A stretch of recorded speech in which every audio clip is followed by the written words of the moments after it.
The equatorial zone. From January to March, our viewpoint for the night sky. Mid-evening, and we're looking toward the northern horizon. At first glance, a rather barren region. Camelopardalis the giraffe is much lower than from the northern hemisphere. So too the stars of Lynx. To the east, and the constellation of Ursa Major, the Great Bear, including the Plough or Big Dipper. The North Star, Polaris, is now close to the horizon. From south of the equator, Polaris disappears altogether.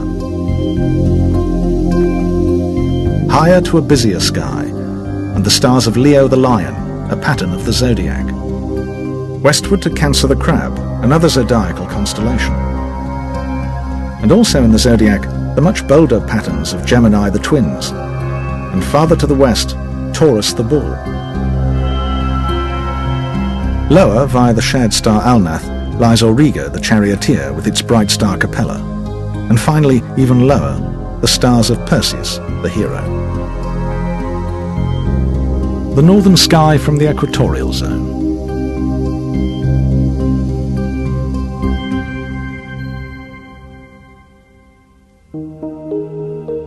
With the Milky Way arching up to overhead, the southern sky from the equatorial zone. The sea serpent Hydra is just east of overhead, and tracking west with bright Procyon immediately above, the pattern of Monoceros the unicorn, and the handsome figure of Orion the hunter. At Orion's feet, Lepus the hare, and slightly to the east, brilliant Sirius in Canis Major, the big dog. Beneath is magnificent Puppis, the poop deck, and to the east on the other side of the Milky Way, tiny Pyxis, the compass. West of Puppis lies Columba, the constellation of the dove. And heading southwest, one of the least conspicuous patterns, the two stars of Calum the chisel. To the south of Puppis, Carina the keel, with its famous star Canopus, the second brightest in the sky. Then northeast a little, to Vela the sails. Before they were split, Vela, Carina and Puppis were the great ship Argo Navis, the biggest constellation of all. Next, to the best-known southern constellation, a pattern that's guided sailors for centuries, Crux Australis, the Southern Cross. And close by, the stars of Centaurus, the centaur, half man, half beast. For a signpost to the last constellation of the southern sky, we make for Orion and the bright star at the hunter's left foot, Rigel. Rigel is near the source of the celestial river Eridanus, an undistinguished pattern that meanders from near overhead right across the western sky. It ends close to the horizon with its only bright star, Achernar. Our tour of the equatorial skies.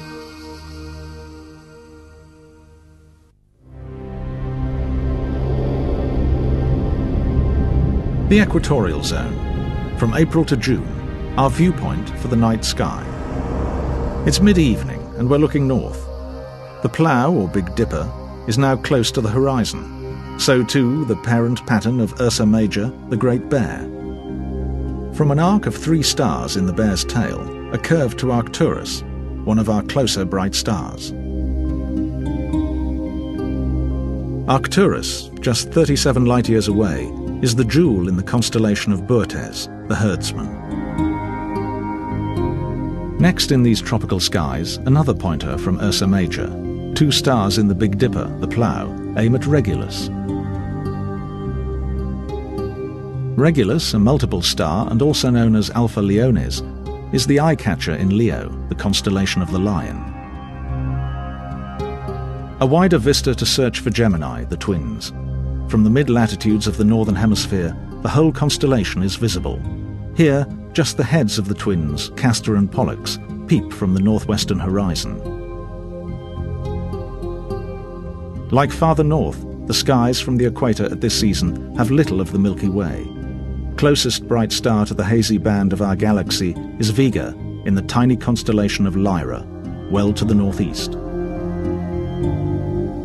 Upward from Lyra, the heroic pattern of Hercules, the half-mortal, who became a god after performing his 12 labours. With the Milky Way visible only at the northeast horizon, our final northward panorama from the tropics.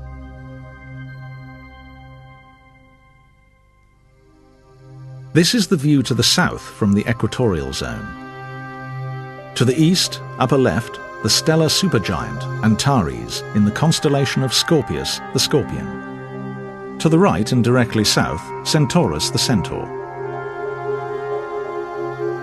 Its two brightest stars, Rigel Centaurus and Hadar, are the southern pointers. Beneath Centaurus, Crux, the famous Southern Cross, so beloved of sailors. It has a bright double star, A Crux. To the east of Centaurus, the tiny V-shape of Norma, the Carpenter's set square. Close to Norma, two treasures. The first is Shapley 1, a planetary nebula surrounding a white dwarf, but visible only in big telescopes. The second is Menzel 3, a distorted patch in a moderate telescope, but well named the Ant Nebula through the Hubble Space Telescope. These are the death throes of a star like our Sun. To some larger patterns of the southern sky. Overhead is Spica, brightest member of Virgo, the constellation of the Virgin. And just beneath, the rough square of Corvus, the Crow, while from the west, with its star Alphard, comes the tail of Hydra, the sea serpent. Southwest now to three patterns that once formed the great ship Argo Navis. The first is Vela, appropriately named the constellation of the sails. To the right is Puppis, the poop deck, at this season disappearing beneath the southwestern horizon. And to the east, Carina the keel, third part of the old ship. Above them all, Antlia, the air pump, named after the invention of the Frenchman, Denis Papin. Within Antlia lies NGC 2997, a spiral with a small nucleus and sprawling arms. This faint but impressive galaxy is visible in a moderate telescope. The southern sky, seen now with the Milky Way. As we track toward the red star Antares in Scorpius, it's the starting point for a sweep along the hazy band of our galaxy. Through binoculars or a small telescope, the Milky Way offers some of the most delectable views in the equatorial skies.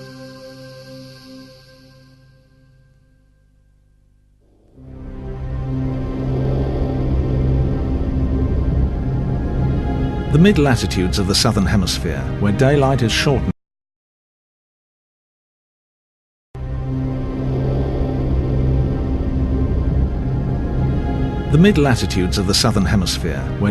shortening and the nights are longer. From April to June, our viewpoint for the constellations. With the Milky Way far to the right, our mid-evening view is clear. Unimpeded by the haze of our galaxy, we see beyond, deep into the northern sky. To the west, the bright star Regulus dominates the pattern of Leo, a member of the zodiac. As such, this constellation of the Lion is often a backdrop to the Sun and its orbiting planets. A wider view reveals the Plough or Big Dipper digging a furrow on the horizon. A curve from 3 stars in the handle leads to the star Arcturus. Arcturus is the 4th brightest star of the night sky. It's also the brightest in Boötes, the constellation of the herdsman, and neighbouring Corona Borealis, the northern crown. Unlike most stars, the colour of Arcturus is perceptible to the naked eye as an orange hue. Onward from Arcturus, the curve from the Plough or Big Dipper targets Spica, a brilliant white star. Spica, with a surface temperature of 25,000 degrees and 260 light-years from Earth, is in Virgo. In this constellation of the Virgin, Spica is the ear of wheat in her hand. Westward for a pointer from the inverted question mark that forms the sickle of Leo, 2 stars signpost the orange giant, Alphard. Alphard, the only bright star in the constellation of Hydra, the sea serpent, is well named the solitary one. Beneath Hydra, Corvus, the tiny constellation of the Crow.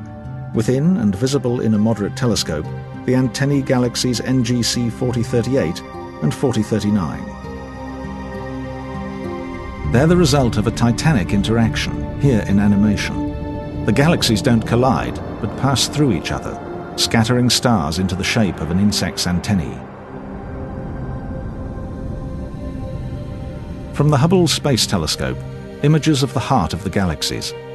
They show a firestorm of starbirth, unleashed by the interaction. East of Corvus, Hydra and Virgo, to a member of the zodiac, the faint stars of Libra, through which the Sun passes in early November. Libra is the constellation of the scales, the balance supposedly held aloft by the goddess of justice. To the right, the broad pattern of Ophiuchus, the serpent-bearer. In mythology, Ophiuchus struggles with a snake, its head upside down to the west, serpent's caput, its tail to the east, serpent's cauda. Despite the drama, an unremarkable region. Finally, toward the horizon, to the fifth largest pattern in the heavens, the constellation of Hercules. Again, its stars are dim. Indeed, the northeastern sky at this season is rather barren.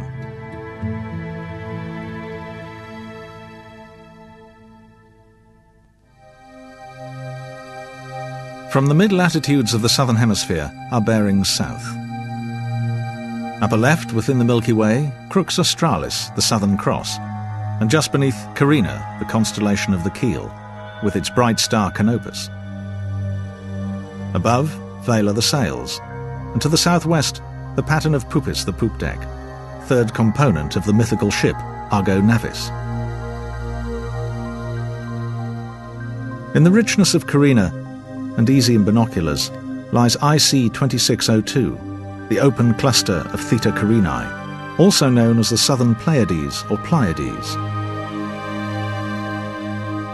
Still in Carina, and just a colourless patch in moderate telescopes, NGC 3576. But apply a big telescope to this nebula of starbirth, and clever photography unlocks these real colours.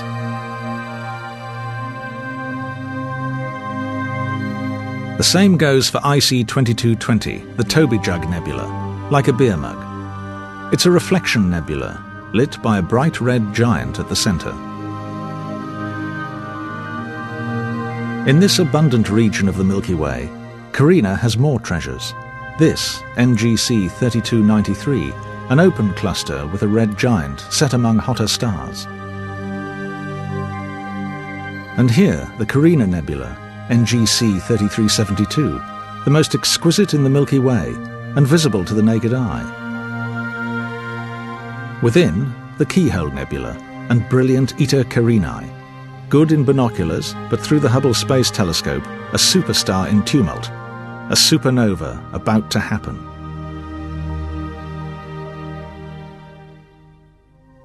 From Carina upward to Crux, the Southern Cross, with its two brightest stars, A Crux and Mimosa.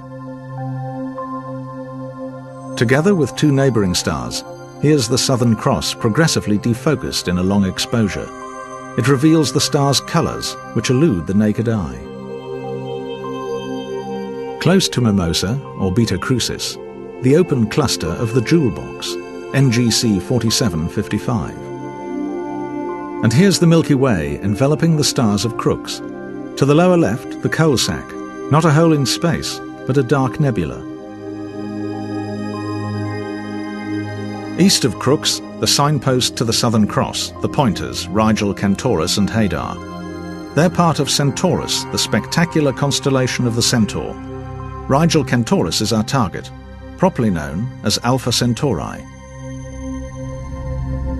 A single star by naked eye, Alpha Centauri is, in fact, twins and a red dwarf. At 4¼ light-years, our closest stellar neighbours. Next in Centaurus, to the rear hoof, and the Lambda Centauri cluster, IC 2944. The stars are visible in a small telescope, but not the dark globules or the pink nebulosity.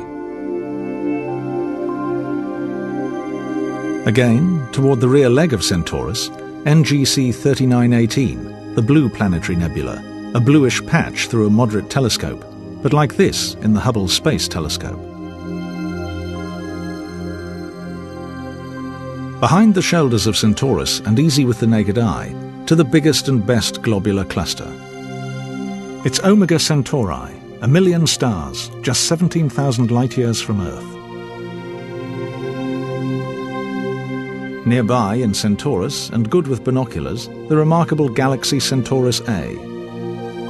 Radio telescopes detect powerful emissions jetting from the galactic core, evidence maybe of a black hole. Close up, this dark lane could be the remains of a smaller galaxy that ploughed into Centaurus A and triggered a flurry of starbirth. The catalogue number, NGC 5128.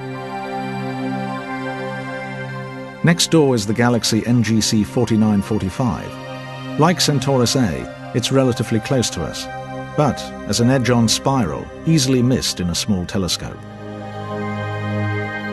Finally in Centaurus, and upward in the sky, to NGC 4622, the backward spiral galaxy, so called because it rotates in the same direction as its outer arms trail.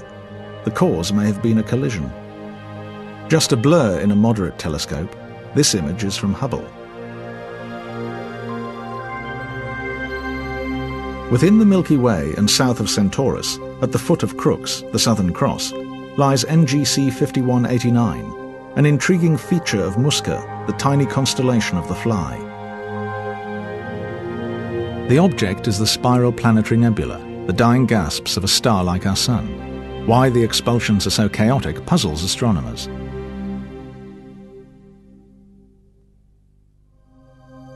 From Musca, south again to the Chameleon, a pattern as inconspicuous as its name suggests. But a large telescope reveals the Chameleon 1 complex, bright nebulae and hot stars close to the celestial South Pole.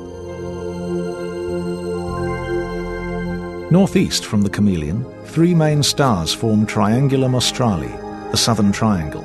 By naked eye, an easily recognized pattern, although outshone by Alpha Centauri above. Between the two, the constellation of Cercinus, the drawing compass.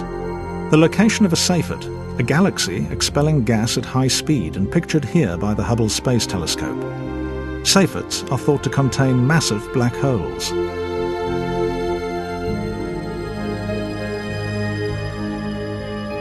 The Seyfert in Cercinus may be invisible to all but the most powerful instrument, but the glories of the southern skies are there for all. Swept through binoculars or a low-power telescope, the Milky Way is scattered with star clusters and bright nebulae.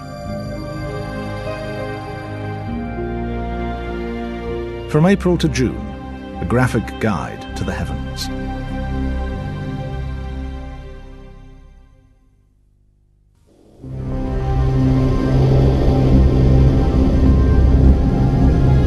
The mid-latitudes of the southern hemisphere, where it's late summer and the nights are relatively short.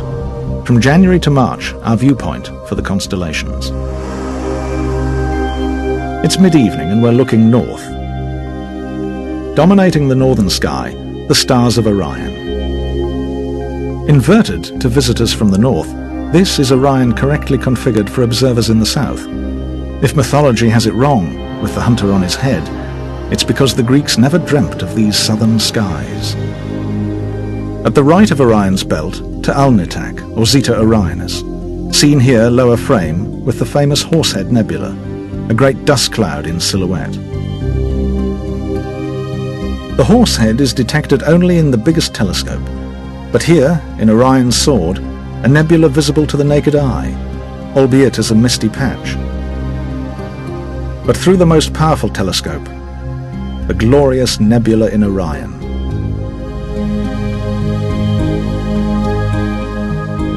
To the west of Orion, Eridanus, the river, flowing far out of view, and above Orion, the stars of Lepus the Hare.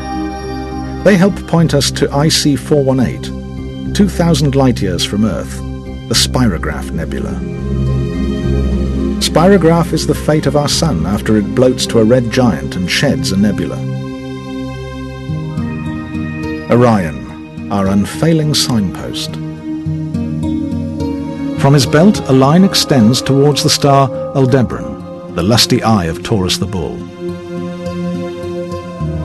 The story goes that the god Zeus, disguised as a majestic bull, fell in love with beautiful Europa. As she climbed on his back, he carried her off for his own, swimming from Phoenicia to Crete. Only the forequarters of Taurus are visible as he emerges from the sea. In the V-shape that forms his face, an open star cluster called the Hyades or Hyades. It's visible to the naked eye, as are the Pleiades or Pleiades just beneath. They're the most famous open cluster of all, commonly known as the Seven Sisters. Orion again, and a pointer through Bellatrix carries us to the bright star Capella. Capella is the jewel in Auriga the charioteer, an easily seen pattern sharing a star with Taurus.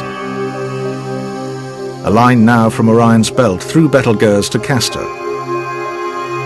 Castor is a sextuplet, but appears only as a double star through a small telescope. In the pattern of Gemini the twins, Pollux is the brightest point. Castor is the white star immediately below its orange partner. In mythology, the god Zeus cast the twins into the sky so they would never be separated. A wider vista for a signpost. From Bellatrix in Orion through Betelgeuse we reach Procyon in Canis Minor, the little dog. Procyon is clear to the naked eye, but its fellow in the two-star constellation is a little fainter, the star Beta Canis Minoris. Higher in the sky to the obscure constellation of Monoceros, the unicorn. Within the Crook, at its base, lies the star cluster at the heart of the Rosette Nebula. On the clearest nights, it's discernible in small telescopes. Close by in Monoceros to Trumpler 5, an ancient star cluster. Devoid of bright, short-lived youngsters, these dim stars simmer on the back burner. Nearby is Hubble's Variable Nebula. It changes appearance, due probably to passing dust clouds. Moving eastward from vivid Gemini and obscure Monoceros, we encounter another indistinct pattern, the stars of Cancer, best found with binoculars. Like Gemini, Cancer is in the zodiac, one of the few claims to fame for this constellation of the Crab. From Castor and Pollux in Gemini, the line to a small group of stars that form the head of Hydra the sea serpent, just visible with the naked eye. Onward to the star Alphard, the solitary one, so called because of the lack of bright objects nearby or within the entire straggle of Hydra. A wider aspect, to seek direction from Orion. By extending a line upward from the belt, we reach Sirius, brightest of all stars. Sirius is the dog star, animated here with its pup. Just 8.7 light-years from Earth, Sirius is the beacon of Canis Major, the big dog. And there's another attraction. It's as wide as the moon. M41, a cluster of 80 stars, clear by naked eye. From Canis Major we move up to the stars of Puppis, the poop deck, and home in on a patch of light easily seen in binoculars, M46, a cluster of more than 100 stars, plus, lower right, a planetary nebula. Our last panorama north from the southern hemisphere.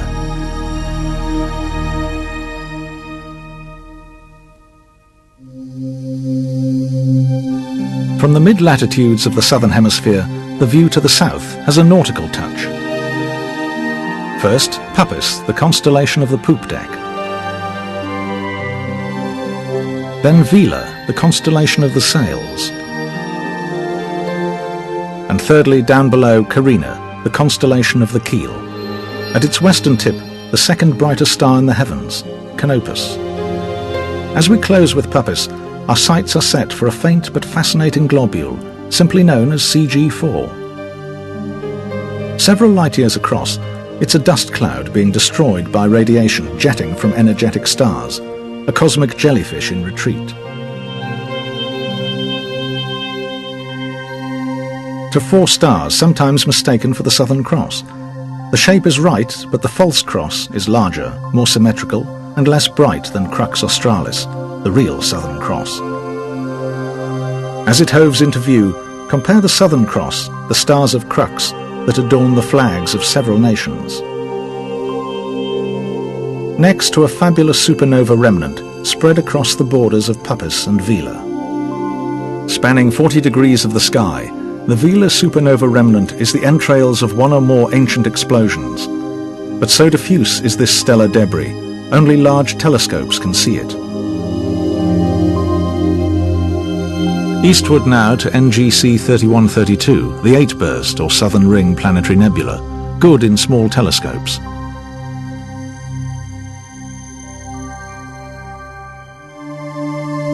Back with the 3 constellations of the ship, we close on Carina and then head southeast for the most exquisite nebula in the Milky Way, NGC 3372.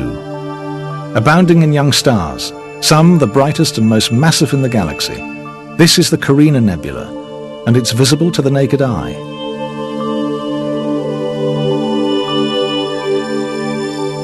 At the western tip of Carina, brilliant Canopus needs no telescope. To the south and rather outshone is Pictor, the faint constellation of the painter's easel. At its western tip, Beta Pictoris is easy by naked eye. But when the star is masked out, this is what appears, a dusty disk. Here in animation, the disk seems to be warped. The culprit could be a planet orbiting the star.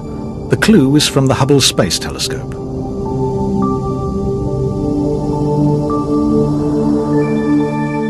To the northwest of Pictor, and visible in binoculars, lurks the red dwarf, Capitan's star. It is so close, just 12.8 light-years, that its swift progress through the cosmos can be detected. South of Pictor, Dorado, the stars of the goldfish, and at their southeastern tip, the bright patch of the large Magellanic Cloud. This time-lapse of stars circling the southern celestial pole has the large Magellanic Cloud upper right, with the small Magellanic Cloud beneath. They're satellite galaxies of the Milky Way. The large cloud links Dorado with Mensa, the constellation of the Table. To the northeast is Volans, the pattern of the flying fish. And in the western sky, Eridanus the river runs out at Achernar. Brilliant Achernar is a pointer to the elusive pole of the southern skies. Imagine a line strung from Achernar to the Southern Cross. The starless midpoint is the pole. And just below, the pattern of Octans, our final constellation. From January to March, a graphic guide to the heavens.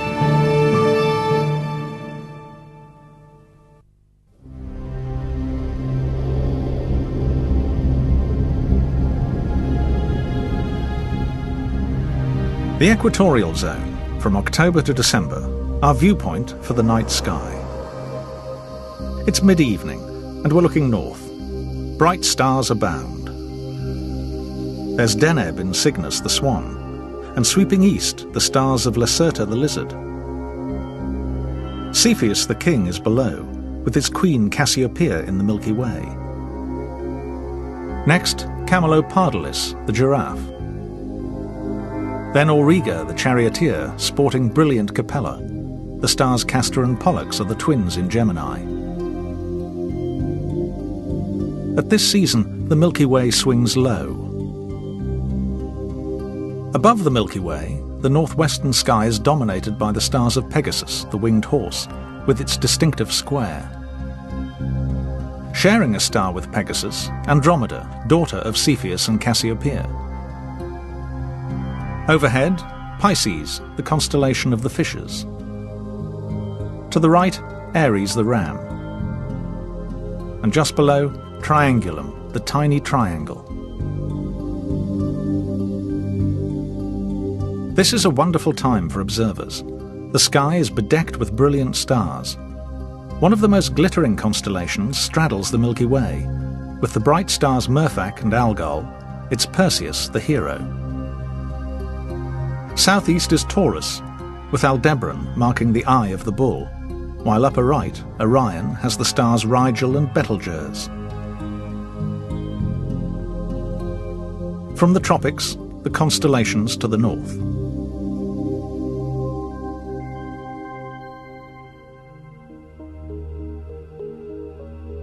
The view south from the equatorial zone is virtually clear of the Milky Way.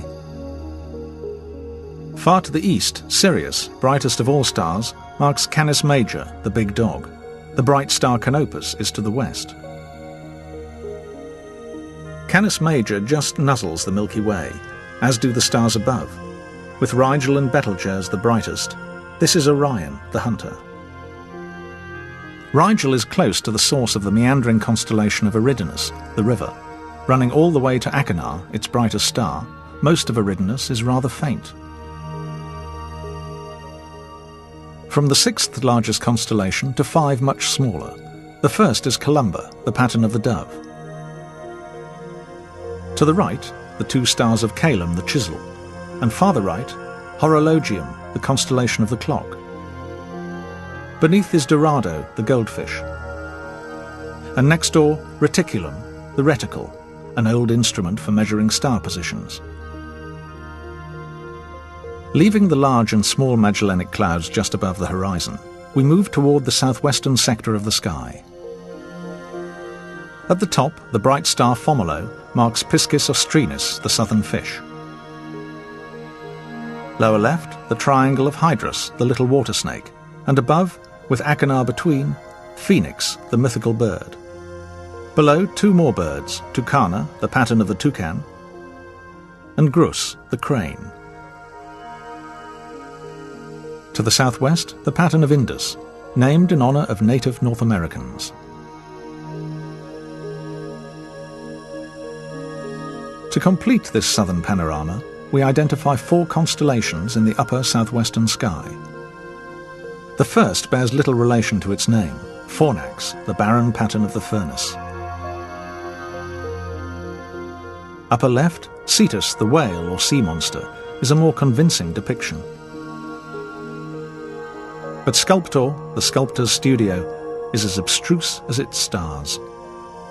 To the right, however, Aquarius, the water-bearer, has been a recognizable figure since Babylonian times. Our tour of the equatorial skies.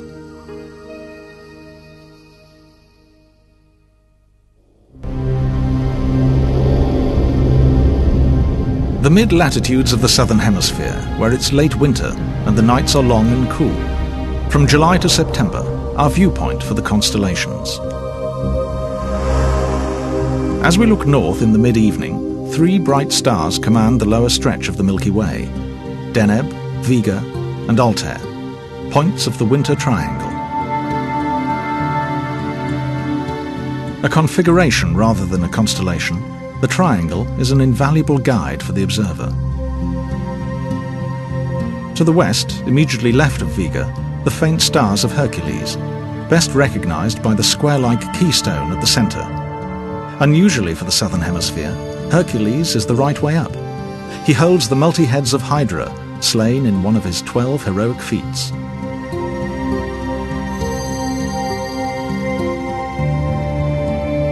A wider vista for another faint pattern.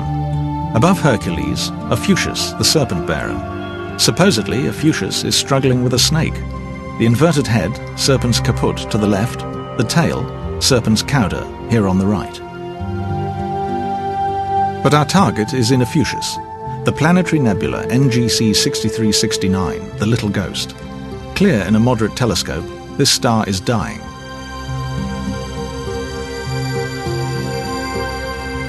Nearby is M19, a distant globular cluster, but visible in binoculars. Flagged by Vega, Lyra is lower in the Milky Way. To the east, Cygnus the Swan, marked by Deneb. Of the 3 stars in the triangle, Deneb is the faintest. it's much farther away. Right from Deneb, in a wing of the Swan, the Cygnus Loop or Veil Nebula. Visible in binoculars, it's the entrails of a star that went supernova 15,000 years ago. From Cygnus, upward to Altair, beacon of Aquila the Eagle. As third point of the triangle, Altair shines bright, but the nearby planetary nebula NGC 6751 is seen only in the biggest telescope, the celestial eye. Northwest of Aquila is Scutum the Shield. Here, just right of centre, is M11, the Wild Duck Open Cluster. Good in binoculars, it's an array of some 200 stars. Lower down in the Milky Way, between Aquila and Cygnus, three neat little patterns. To the right, Delphinus the dolphin. To the left, Vulpecula the fox. And in the centre, Sagitta the arrow.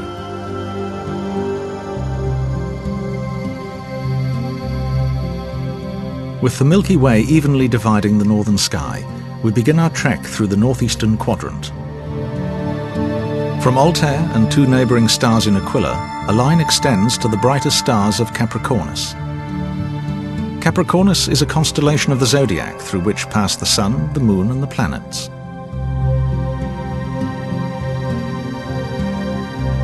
As the pattern of the sea-goat, legend has it that the god Pan, fleeing a monster, leapt into a river. His head became the goat, his rear a fish. Just above the fishy tail, the globular cluster M30. Visible in small telescopes, M30 has a dense, collapsed core.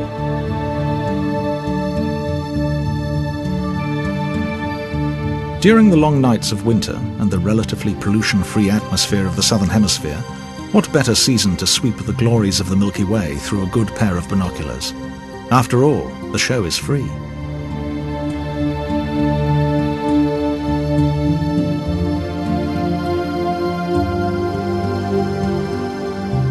Finally, looking north from the south, two constellations. Pegasus, the winged horse, dull but easy to spot with its central box, and Aquarius, the water-bearer.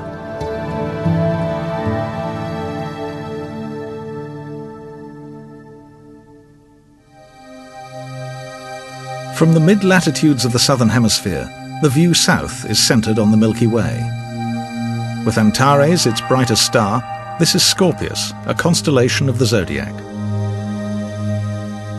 To keep them apart, the creature who supposedly killed Orion, Scorpius the Scorpion, is placed at the other side of the sky, to its victim, the hunter.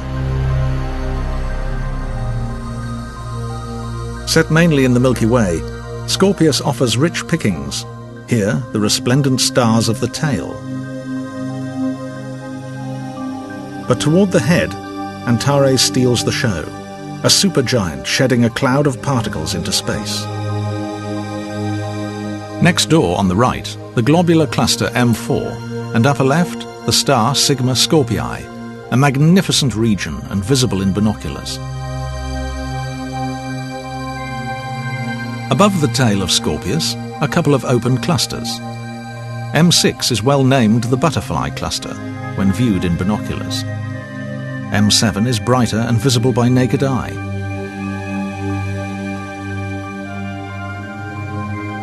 Next in Scorpius, to a small globular cluster. M80 needs a moderate telescope to resolve its stars, and there are several 100,000, held together by gravity.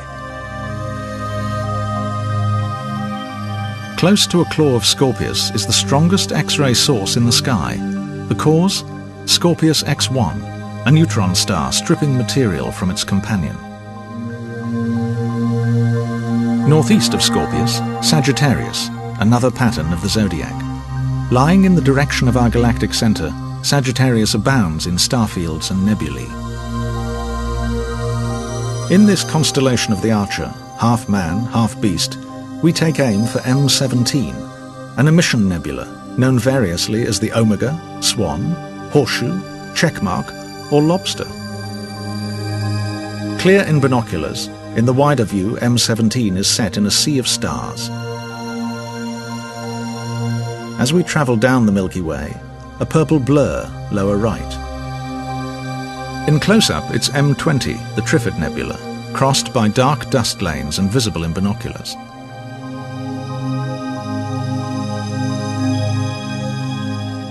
Sagittarius has one of the finest globular clusters, M22, and as one of the closest, it's bright enough to spot by naked eye.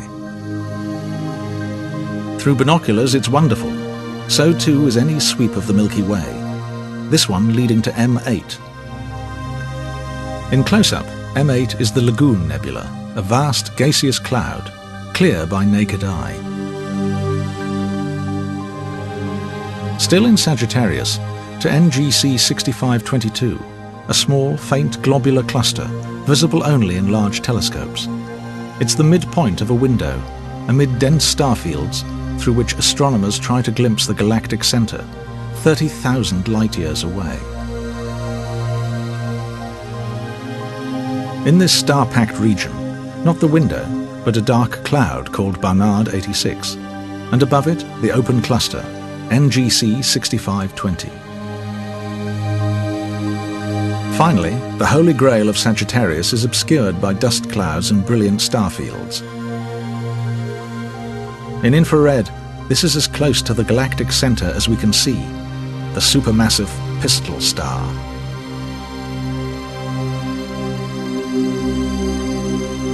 From Sagittarius, we leave the splendors of the Milky Way for some quieter constellations. The star Fomalhaut flags the pattern of Piscis austrinus, the southern fish. On the right, the simple shape of Microscopium, the microscope. And below, Indus, like a boy with a football. Westward, toward the tail of Scorpius. And appropriately, to really enjoy the dim stars of Telescopium, a telescope is required. Just above, the same applies to Corona Australis, the southern crown. But it hides a twin jewel, the reflection nebulae, NGC 67, 26 and 27. They're lit by young stars.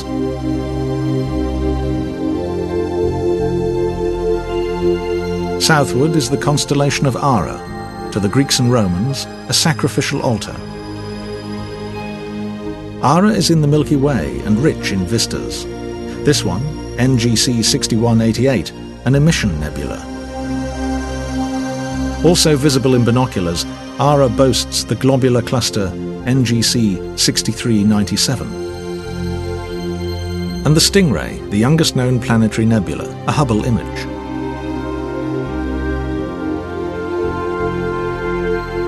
Still in the Milky Way, but much closer to the horizon, we target the Southern Cross, Crux Australis, and enveloping it, Centaurus the Centaur, with its bright star Rigel Kentaurus.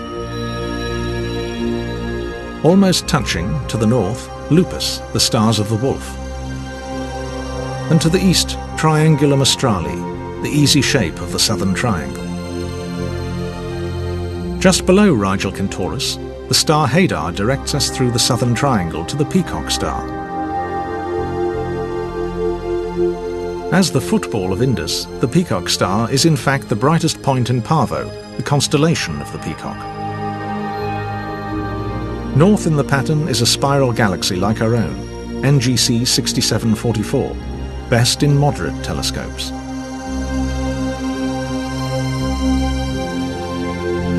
Lower in Parvo and needing a good telescope, two interacting galaxies, the larger, NGC 6872, the other, IC 4970. The foreground star is unconnected.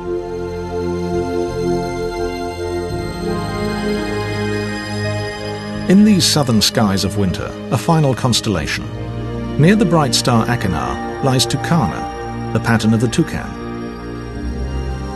The star and the bird are markers for a faint blue patch, a satellite galaxy of the Milky Way, the small Magellanic Cloud. It's visible by naked eye on a clear night, with the globular cluster 47 Tucani on the left. From July to September, a graphic guide to the heavens.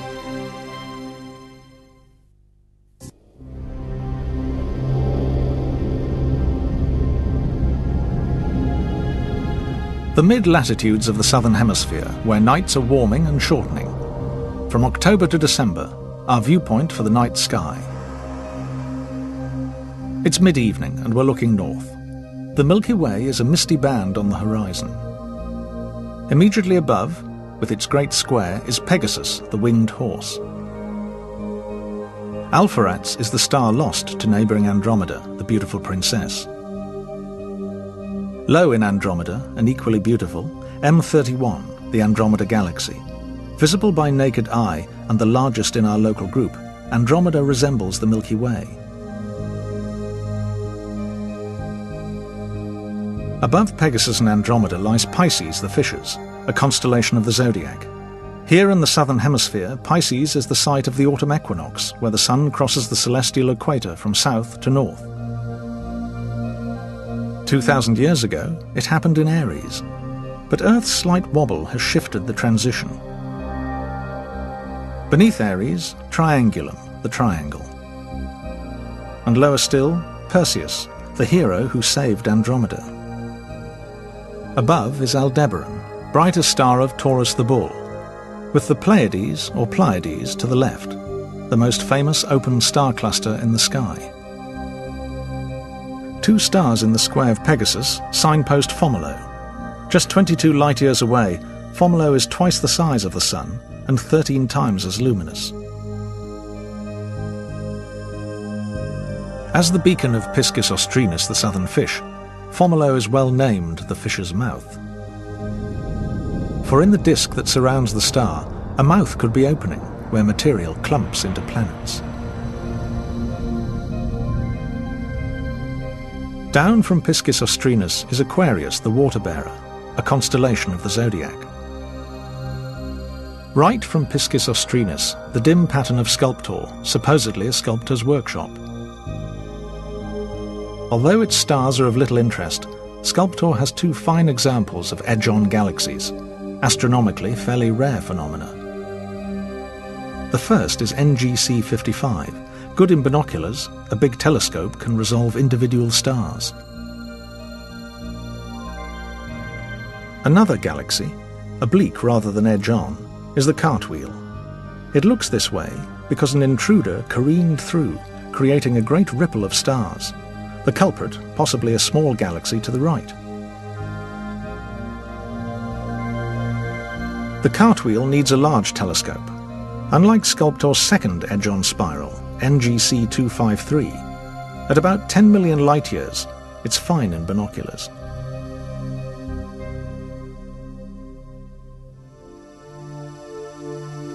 Still looking north from the southern hemisphere, we close on a faint set of stars that include Deneb Katos and Myra. This is Cetus, the constellation of the Whale. Upward and right is Fornax, the furnace. Despite its name, nothing glows in Fornax, but powerful telescopes reveal galaxies. This one, NGC 1316, is a cannibal devouring other galaxies. It's a member of the Fornax cluster, a compact group 60 to 65 million light-years distant. Many are elliptical galaxies, but not this one, NGC 1365, a classic barred spiral, some 200,000 light-years across.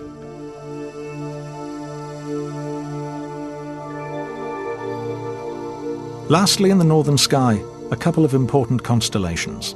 The first is the Hunter, Orion, with its bright stellar markers, Rigel and Betelgeuse. The second is often overlooked because of its faintness and length, Eridanus, the river. At this season, it runs from way overhead to near Orion's star Rigel. In a loop of the river is the galaxy NGC 1300, a barred spiral, but visible only in larger telescopes. Nearby, the same goes for NGC 1232, twice as wide as the Milky Way. The northern sky.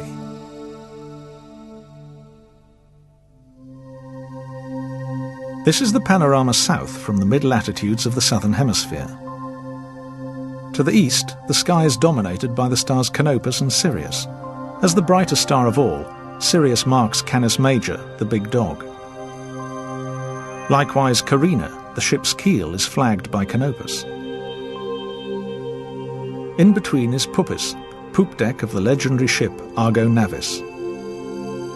Below are its sails, Vela. Supposedly, Jason sailed Argo Navis in search of the Golden Fleece. Before it was divided, Argo Navis was the biggest constellation. High in the heavens, two bright stars, Rigel and Achernar, mark either end of Eridanus, the celestial river. Part of it meanders overhead into the northern sky.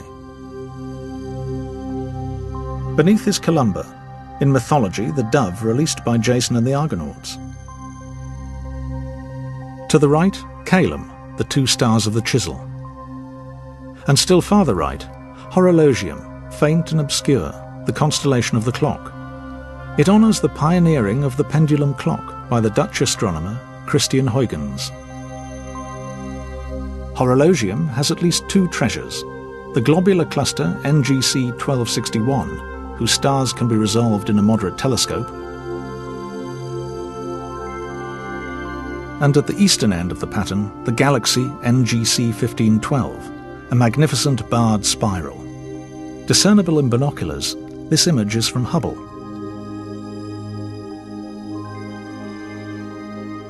West from Horologium, high in the sky, is the stellar beacon of Fomalhaut. Between Fomalhaut and Achernar is Phoenix, the mythical bird, but more like a moored riverboat.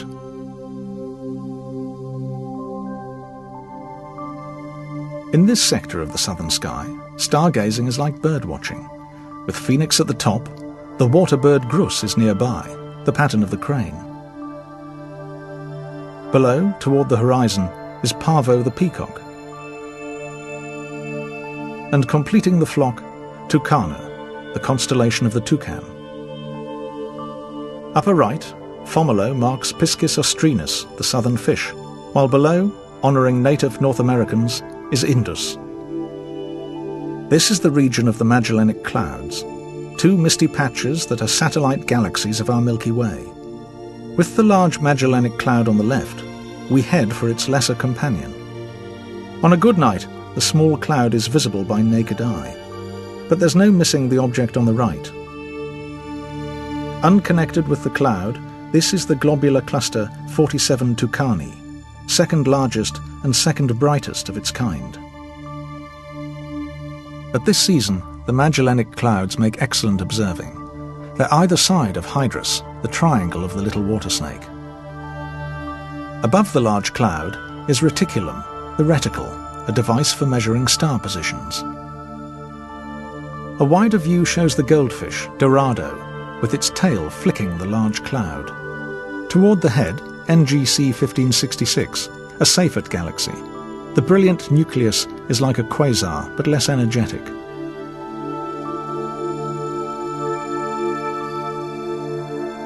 Mensa, the table, is a bookend with Dorado as they unfold the large Magellanic Cloud and its 10 billion stars. Through binoculars and small telescopes, the LMC reveals clusters and individual stars. Pink nebulae of hydrogen gas are regions of stellar birth. The biggest is the Tarantula Nebula. Lower right, some massive stars destined to go supernova. And here, the largest, hottest and most massive stars ever seen. In 1987, a supergiant exploded in the LMC. For weeks it could be seen by naked eye. These are its shock waves, the first ever photographed. Years later, this is the remnant of that cosmic flash. The LMC, our companion galaxy, is quite a showcase. This graphic guide to the heavens is complete.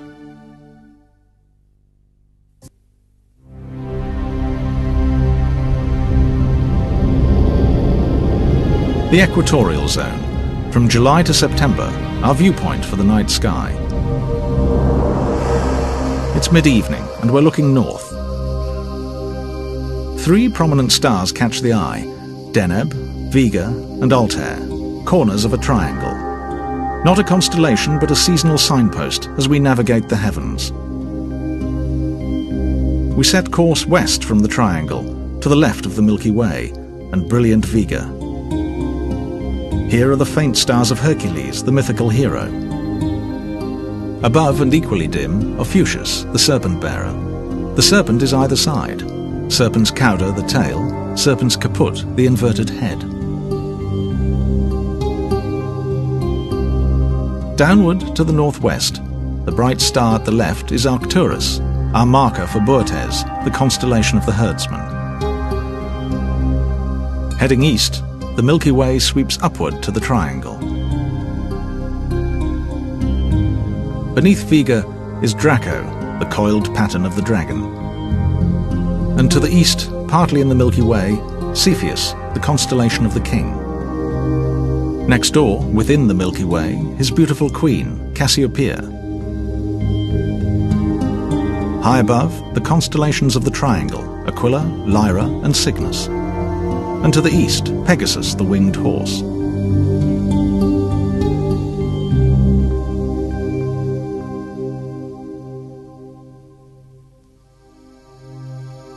With the Milky Way arching to overhead, this is the view south from the equatorial zone. First, and splendid to sweep with small telescopes, Scorpius, the pattern of the scorpion. To the left, Sagittarius the archer, like Scorpius, a member of the zodiac. And farther east, a third zodiacal constellation, Capricornus, the sea-goat. A little lower, with Fomalhaut, its starry beacon, is Piscis austrinus, the southern fish. And to the right, the stars of Microscopium, the microscope.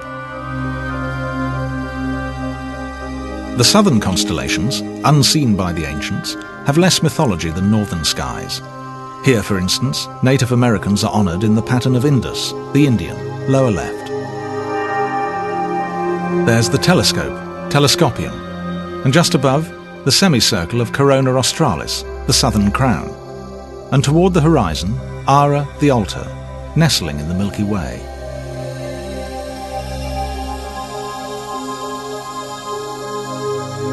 Finally, looking south from the tropics, a flock of 4 exotic birds. Flying east of Indus is Grus, the constellation of the crane. Southwest of Indus, Pavo, the peacock. In the far east, Phoenix, the mythical bird that rose from its ashes. And lastly, Tucana, the constellation of the toucan. Our tour of the equatorial skies is complete.